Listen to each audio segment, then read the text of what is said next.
మిగిలిపోయిన ఇడ్లీ పిండితో మనం పునుగులు ఎలా చేసుకోవాలంటే, దాంట్లో ఇడ్లీ పిండిలో కొద్దిగా మైదా పిండిని వేసేసి దాంట్లో కొద్దిగా పెరుగు వేసేసి కలుపుకొని దాంట్లో సాల్ట్ అండ్ కొద్దిగా సోడా వేసేసి పచ్చిమిర్చీలు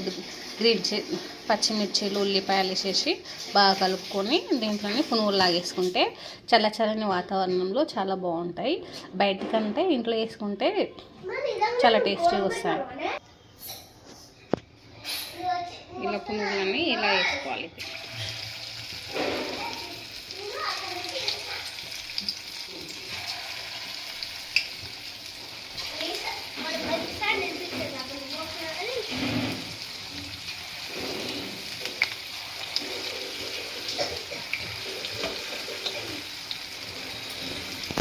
ఇలా ప్లేట్లోకి ట్రాన్స్ఫర్ చేసుకోవాలి.